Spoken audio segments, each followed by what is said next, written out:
Buen día, ¿qué tal? Esta semana vamos a comenzar con un famoso mito, que es el cuánto ocupamos de nuestro cerebro, ¿no? El material que yo he seleccionado está puesto en la página. Eh, nada, me presento, yo soy Fernando Farfán, soy ingeniero electrónico. Hice una maestría en bioingeniería y soy doctor en ciencias biológicas. Y bueno, estoy acompañando a la doctora Abigail Prachal y a la doctora Nalea Albarracín en el dictado de este apasionante tema, ¿no? Lo que yo le voy a comentar en esta clase, que es la primera vez que las doy en el marco de este curso, es si bien van a encontrar en muchos lados eh, muchas cosas acerca de cómo evaluar lo que estamos utilizando en nuestro cerebro. Yo le voy a comentar brevemente algunas de las técnicas actuales que se utilizan, que van a encontrar en algunos trabajos, en algunos papers, que van a encontrar algunas herramientas acerca de la tecnología que actualmente se está utilizando para abordar esta temática, ¿no? Entonces, si bien esta presentación no es cuánto ocupamos de nuestro cerebro, sino más bien de las técnicas que se utilizan para llegar a concluir, digamos, acerca de la temática. La forma de monitorear la actividad cerebral vamos a encontrar mucha en la bibliografía, sin embargo, las más comunes son la electroencefalografía, la magnetoencefalografía, la resonancia magnética, que se divide en dos partes. Una es la resonancia magnética estructural y la otra la resonancia magnética funcional. Y después hay técnicas un poco más nuevas, más avanzadas, que permiten realizar otros tipos de estudios, que es la espectroscopia funcional de infrarrojo cercano. Brevemente le voy a comentar en qué consiste cada una, qué es lo que básicamente se ve en cada una de estas herramientas, tratando de ser lo más simple posible. Bueno, comenzamos con una de las técnicas más utilizadas, que es la de electroencefalografía. No es la mejor, pero es la técnica que generalmente es más accesible en cuanto al costo de equipamiento, es más accesible a muchos laboratorios, ¿no? Y por supuesto tiene ciertas ventajas. Ya saben ustedes que el cerebro está formado por muchísimas neuronas, las cuales entre ellas están interconectadas. ¿Está bien? Esta interconexión tiene que ver con la anatomía, tiene que ver con la funcionalidad, tiene que ver con la eficiencia. Van a ver en algunos técnicos que la forma en que están conectadas estas neuronas muchas veces están relacionados a los procesos de aprendizaje y a muchos otros factores, ¿no? Lo que sí, en definitiva, están interconectadas. Las neuronas son miles de millones, hablan entre ellas, se comunican entre ellas. ¿Está bien? Dentro de la gran gama de tipos de neuronas que se encuentran en el cerebro, básicamente podemos clasificarlas en 4 tipos, que son las unipolares, bipolares, multipolares, piramidales, etc. El funcionamiento básicamente es el mismo, sino que su anatomía, su estructura, varía de acuerdo a la función que cumple. Algunas llevan información a larga distancia, otras corta distancia, algunas permiten formar redes robustas, etcétera, etcétera, ¿no? Pero básicamente se pueden clasificar en ciertos grupos por su forma, por su anatomía, ¿no? La neurona, desde el punto de vista eléctrico, y ahí es cuando los ingenieros empiezan a observar un poco más en detalle. Nosotros como ingenieros nos interesa mucho la parte eléctrica de la neurona. Ya han visto ustedes con la doctora Albarracín que tienen un cierto potencial. ¿Está bien? Entonces las neuronas, para los ingenieros básicamente, los vemos como si fueran tejidos que están produciendo electricidad. Esa electricidad es una combinación de ciertos iones, sodio y potasio. Dentro, sobre la membrana, hay canales de sodio, canales de potasio. Lo que hacen es equilibrar esas cargas de tal forma que la neurona tiene un cierto potencial de membrana, que son unos muy poquitos milivoltios. Lo interesante de esto es que la neurona responde, o sea, tiene un cierto potencial de reposo, pero cuando esa neurona es estimulada o cuando esa neurona intenta comunicarse con otros grupos, empieza a haber ciertos tipos de potenciales que son conocidos como potenciales de acción. ¿Está bien? Básicamente hay dos tipos de potenciales de acción, aquellos que son transmitidos a través de acciones mielínicos, también en donde este potencial salta de un lugar a otro sin sufrir una deformación en la amplitud. Esta característica de transmisión sirve para, digamos, se da cuando la información tiene que transmitirse a larga distancia, ¿está bien? Y después están el otro tipo de transmisión que es por fibras donde ya no existe la mielínica. Lo que pasa acá es que la información en este caso se atenúa con la distancia. En este caso, la información o la comunicación entre neuronas ya no es a través de larga distancia, sino a través de corta distancia. Entonces, ¿cómo se origina básicamente este potencial de acción? Empezamos a hablar de potencial de acción cuando las neuronas intentan comunicarse entre sí. Y la manera de comunicarse entre sí es a través de la famosa sinapsis, que ya lo han visto con la doctora Albarracín, ¿no? Básicamente lo que hace es la neurona, a través de su árbol dendrítico, se conecta con otros árboles o con otros axones, con otras neuronas, a través de estas ramificaciones. Mientras más grandes las ramificaciones, más posibilidad de conexión tienen estas neuronas. El contacto físico entre ambas neuronas es realizado a través de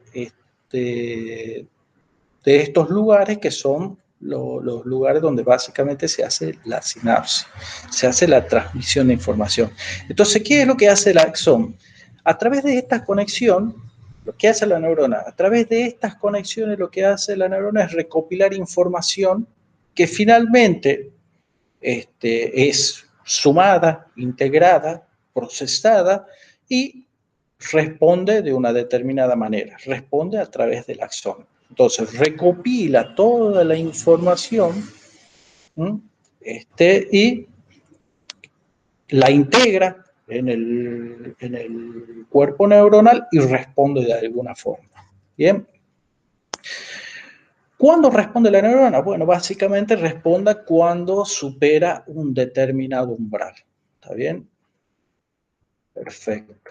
Entonces, desde el punto de vista eléctrico podemos pensar en esto. Si las entradas que está teniendo la neurona son pequeñas corrientes, porque en definitiva son pequeñas corrientes dentro de lo que es la sinapsis, hay una transmisión de ciertos iones, ahí se produce, digamos, un pequeño desplazamiento de corriente. Ese desplazamiento de corriente va por el árbol dendrítico hacia el cuerpo neuronal. ¿Está bien? Entonces, desde el punto de vista eléctrico, todas estas corrientes que se llaman corrientes postsinápticas, lo que hace es que la neurona se empiece a comportar como una especie de generador de corrientes. Para nosotros es como si la neurona está en funcionamiento, tiene una determinada electricidad. Eso es la actividad bioeléctrica de la neurona. A pequeña escala, es decir, cuando aislamos una pequeña neurona y si fuéramos capaces de acercarle un electrodo es un contacto metálico muy pequeño, nosotros podríamos medir esas corrientes sinápticas. ¿Está bien? Pequeñas corrientes sinápticas que llegan al cuerpo neuronal y disparan, la neurona responda en forma de spike. Eso es en una sola neurona. Cuando hablamos de grupos de redes neuronales, hablamos de potenciales de campo. Ya lo deben haber visto, junto con la doctora Albarracín, una especie de electrodos que son unos pinches, unos arrays de 10 por 10, en donde ya la cantidad de potenciales es de pequeños grupos de neuronas. Y después están los potenciales, digamos, en mucha más grande escala. Es decir, los potenciales que se pueden ver si yo apoyo directamente un electrodo sobre la corteza cerebral, empiezan a ver ese potencial es de millones de neuronas. ¿Está bien? Si ese potencial es visto a través del cuero cabelludo, es decir, con un electrodo puesto sobre el cuero cabelludo, se llama electroencefalograma. Si ese electrodo es puesto directamente sobre la corteza, es decir, evitando la piel, el hueso, etc., se llama electrocorticograma. En ambos casos estamos hablando de potenciales de muchísimas neuronas. Bien, bueno. Los tipos de conexiones que existen en el cerebro, digamos, pueden ser del tipo excitador o del tipo inhibidor. ¿Qué significa el tipo excitador? Hemos dicho que para que esta neurona responda, tiene que superar un determinado umbral, o sea que toda la entrada sensorial, toda la información que llega a esta neurona tiene que ser de una cantidad suficiente, de tal forma que si supera un determinado umbral, dispara un potencial de acción, empieza a comunicarse. Bueno, existen conexiones entre neuronas en donde la conexión lo que hacen es facilitar la respuesta de esta neurona. Esas son de tipo excitadores. ¿Qué significa facilitar? Significa que si esta conexión existe y es de tipo excitadora, significa que cuando esta dispara, lo que hace es bajarle el umbral de respuesta de esta otra neurona. Entonces, con muy poquita corriente, si esta está activando esta neurona, con muy poquita corriente, esta ya va a estar respondiendo. Después existe los de tipo inhibidora. Los de tipo inhibidora, al contrario, lo que hacen es incrementar este umbral. Es decir, lo que hacen es, esta neurona dispara. Al dispararse, se conecta a través de esta, y lo que produce es que este umbral crezca. O sea, voy a necesitar mucha más corriente, mucha más entrada de otras neuronas para que esta dispare. Estas son del tipo inhibidora. ¿Está bien? Dentro del cerebro hay muchísimos tipos de redes. Cuando dos o más neuronas o grupos de neuronas se empiezan a conectar, empezamos a hablar de redes neuronales. ¿Bien? Bien. Acá le voy a comentar la morfología de ese electroencefalograma. Supongamos que acá tenemos en la corteza visual primaria, que es la forma en que la información visual llega prácticamente sin ser procesada, digamos acá en B1, supongamos que está entrando información luminosa. Esta información luminosa es enviada a través del nervio óptico, del quiasma, y después del quiasma se dispersa, digamos, se distribuye hasta la corteza visual primaria. Bueno, supongamos que estas son las neuronas de la corteza visual primaria. Si nosotros fuéramos capaces de poner un electrodo cerca, dentro de lo que es la corteza visual primaria, encontramos los dos tipos de conexiones, las que son de tipo inhibitoria y las que son de tipo excitatoria. Supongamos las conexiones que son de tipo excitatoria. Acá estamos en corteza visual primaria. Supongamos que llega la información visual. Lo que voy a registrar, si yo coloco un electrodo cerca de esta zona, voy a ver que la amplitud, la corriente eléctrica de este grupo grande de neuronas comienza a crecer. ¿Bien? Comienza a crecer debido a que empieza a haber acá empieza a haber entrada, empiezan a haber muchas corrientes postsinápticas, estas neuronas empiezan a disparar, entonces como que se empieza a sumar esa actividad. Bueno, pero resulta que dentro de este grupo neuronal no hay conexiones de tipo excitatoria, sino que también hay de tipo inhibitoria. Estas conexiones de tipo inhibitoria lo que hacen es deprimir las respuestas de estas otras neuronas. Y lo que en el momento en que deja, digamos, acá empieza a haber una pelea entre sigo creciendo la amplitud o disminuyo. ¿Está bien? Entonces, generalmente hay un equilibrio y comienza a aparecer una señal de tipo oscilatorio. Este es el mecanismo por el cual el electroencefalograma tiene esa forma de tipo oscilatorio. Uno de los mecanismos principales. El primero en haber visto este tipo de oscilación ha sido Hans Berger, un psiquiatra alemán, en 1929. Él demuestra por primera vez este tipo de ondas y observa que están entre 150 y 200 microvolts. Son amplitudes muy, muy pequeñitas y tienen un ritmo de entre 9 y 13 Hz. ¿Está bien? Y a este ritmo se lo llama ritmo de Berger. Más adelante se demuestra la existencia de las ondas betas, que son de menor amplitud, y a un ritmo un poco más elevado. Son unas ondas un poco más elevadas, arriba de los 15 Hz. ¿Bien? Bueno, esto es, por ejemplo, la forma del electroencefalograma. Si nosotros fuéramos capaces de poner, acá tenemos una persona calva, le ponemos estos electrodos, son los mismos electrodos que se le ponen a una persona para hacerle un electrocardiograma. ¿Está bien? Si nosotros pudiéramos ponerle a una persona, le ponemos ese electrodo y lo amplificamos esa información, la señal que se observaría tiene esta forma. ¿Está bien? Es una forma bastante irregular y tiene un determinado ancho de banda. Bien, en este caso tenemos los electrodos puestos en la zona occipital. Acá podemos ver, por ejemplo, un electroencefalograma. Acá tenemos un par de marcadores en los que está indicando la persona viene con ojos abiertos.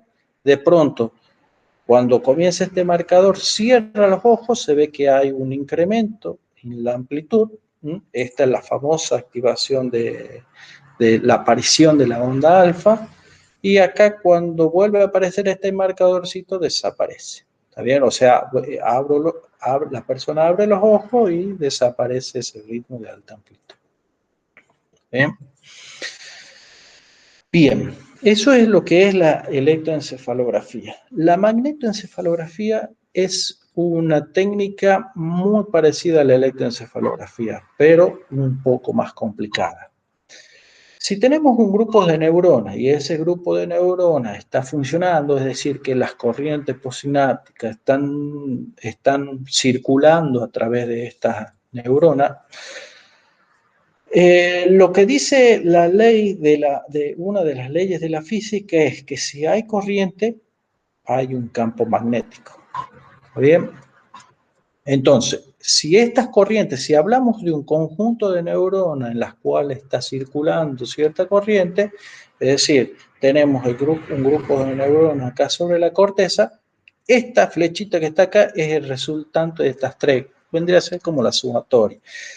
Si esa corriente está circulando en ese sentido, se está generando un campo magnético. ¿Está bien? Y esto es una de las leyes del electromagnetismo. ¿Está bien? Entonces, acá se genera un campo magnético. Obviamente los campos magnéticos en esta figura están bien exageradas. Son unos campos magnéticos muy, muy pequeñitos. ¿Está bien? Estamos hablando de si el campo magnético de la Tierra 20.000 veces más chico que ese campo magnético. Bueno, la magnético-encefalografía lo que hace es aproximarle unos pequeños sensores muy, muy cerca del cuero cabelludo de tal forma que se pueden detectar esos campos magnéticos.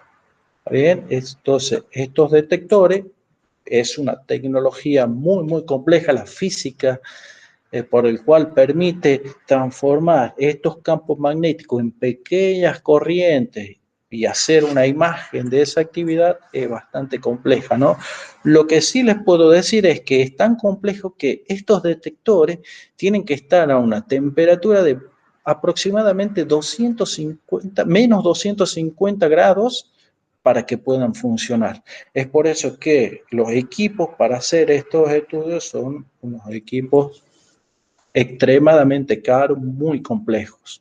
La resolución, a ventaja de la electroencefalografía, es que la resolución espacial de estos detectores es muy, muy potente, digamos, es muy buena. Se puede ver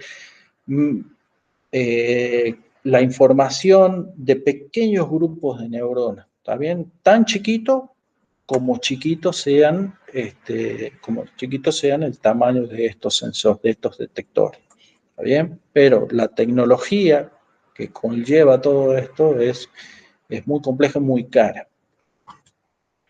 La resonancia magnética, como les habíamos dicho, hay de dos tipos, una la estructural y la otra la funcional.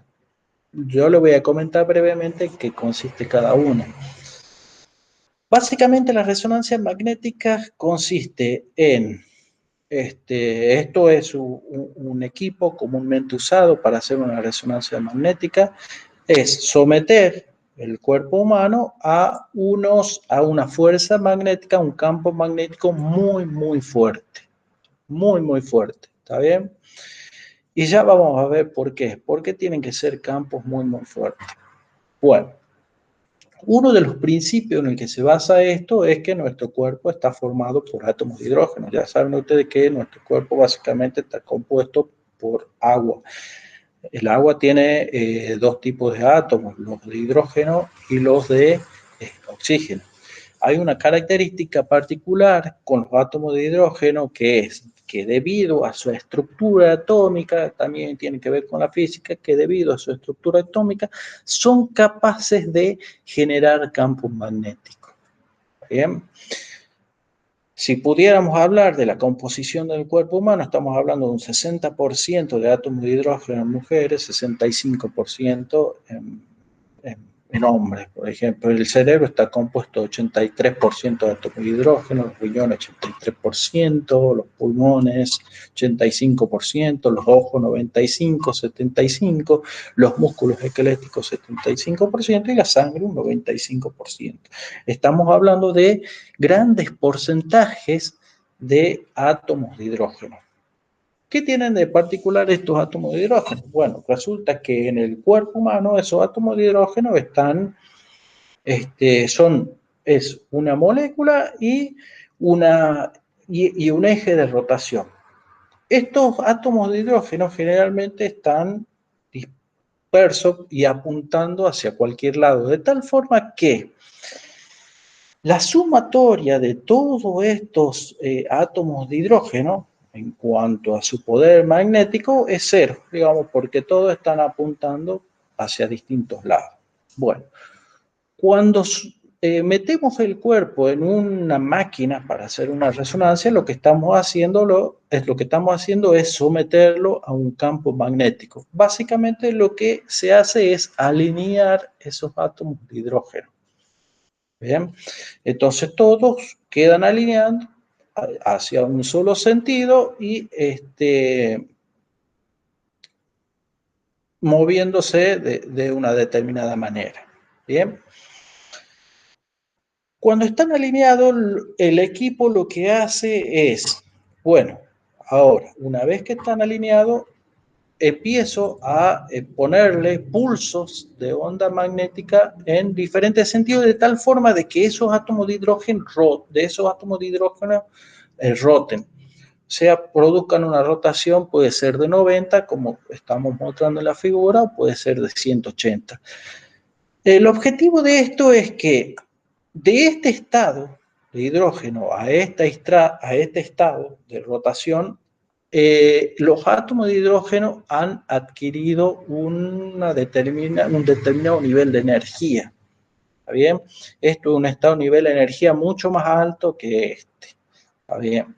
Entonces, cuando estos campos magnéticos son quitados, ¿qué es lo que pasa? Bueno, obviamente sigue actuando el campo magnético del equipo y los átomos lo que hacen es tender a su posición inicial. Pero, ¿qué ha pasado en esta transición? Que desde esta posición los átomos tenían mucha más energía que en este estado. Entonces, cuando yo lo quito, obviamente, cuando vuelvan al estado de baja energía, estos átomos empiezan a liberar una pequeña energía magnética. Esa energía magnética es la que es detectada por los sensores. Entonces el cuerpo en este proceso, que básicamente no está haciendo nada, sino que está siendo sometida a campo magnético, lo que hace empiezan a liberar energía magnética.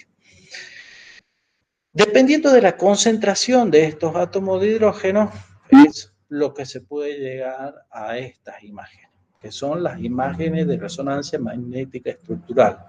¿Para qué sirve? Únicamente sirve para determinar el volumen de cierto tejido, determinar si hay un crecimiento o no de tejido extraño, la aparición de quistes, tumores, controlar la masa encefálica, etcétera. ¿Está bien?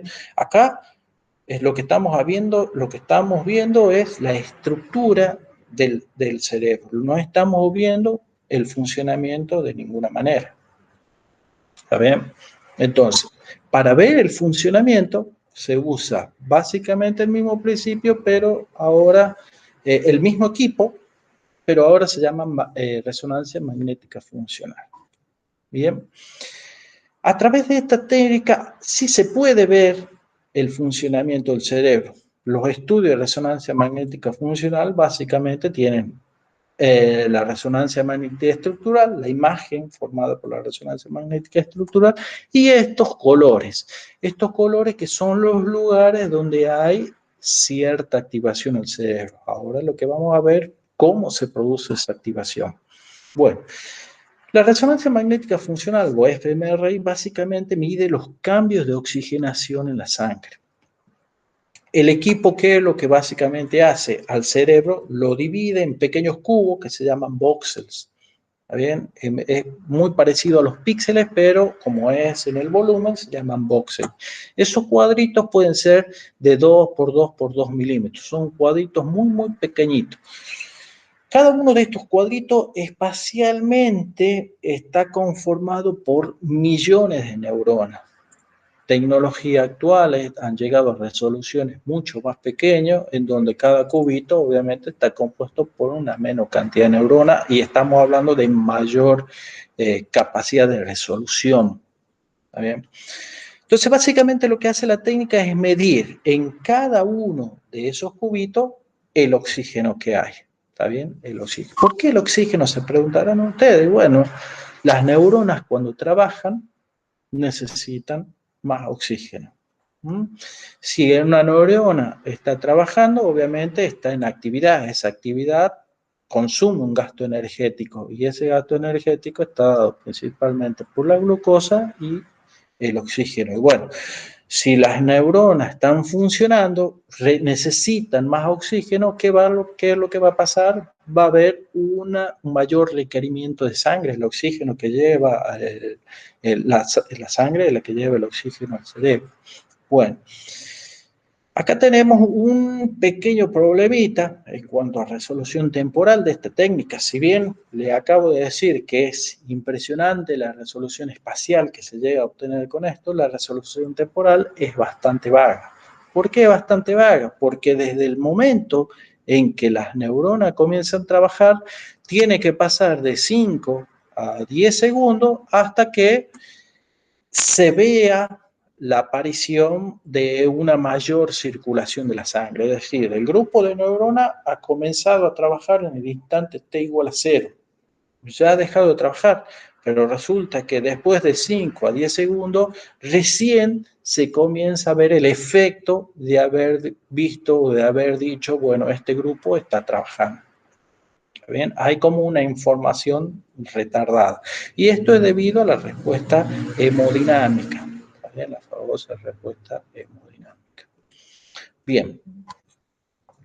Finalmente, tenemos la espectroscopía funcional de infrarrojo cercano. Es una técnica actual, vamos, mucho más nueva que las técnicas de electroencefalografía y magnetoencefalografía, y se ha empezado a tomar mucho auge debido a que es una herramienta que, si bien no tiene una muy buena resolución espacial, lo que sí permite es que hacer estudios en movimiento. ¿Está bien? La persona puede ir con su equipamiento e ir trasladando. Ya estamos viendo que a través de la resonancia magnética estructural, la persona no puede ir por cualquier lado con un equipo de resonancia. Un equipo de resonancia es un electroimán gigantesco y que tiene que estar en un lugar totalmente preparado. La electroencefalografía tiene los requerimientos similares, igual que la magnetoencefalografía, aún más, que tiene una estructura enorme. ¿Está bien? Esta técnica está empezando a tener un gran auge. La espectroscopía funcional de infrarrojo cercano es una forma de imagen óptica, ¿está bien? Que se usa para medir la hemodinámica. También mide el hecho de que las neuronas, al tener mayor funcionamiento, van a tener más requerimiento de oxígeno.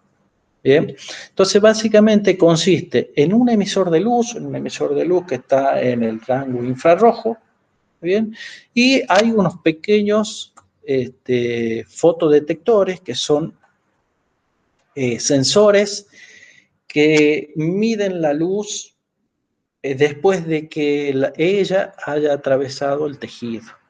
¿Está bien? Hay detectores que generalmente vienen de a pares, un detector que mide el efecto vende a ser de sombra, que está dado por el tejido más superficial, y un detector más profundo. Bueno, a través de la diferencia entre estos dos se llega a obtener la concentración de oxígeno, que es la que a mí me interesa.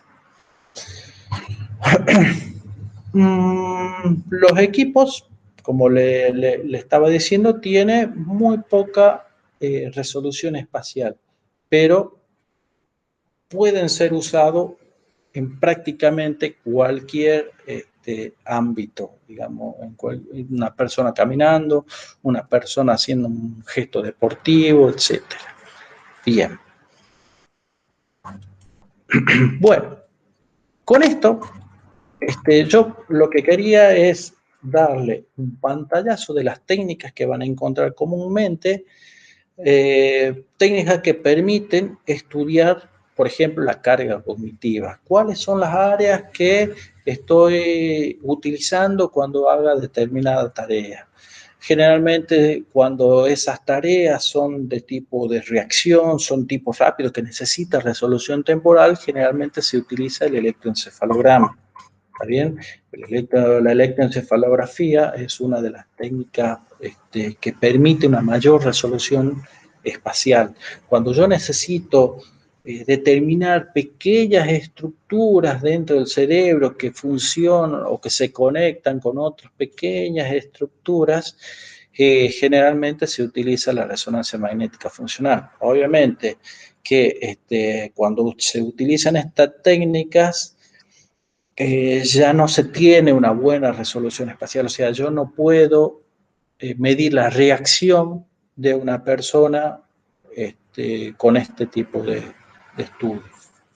¿Está bien? Entonces, cada una de las técnicas tiene sus ventajas y tiene sus desventajas. Bueno, con esto únicamente le quería dar un pantallazo de las cosas que por ahí van a encontrar y bueno, cualquier duda que tengan, podemos profundizar todo lo que ustedes quieran sobre estas técnicas de monitoreo.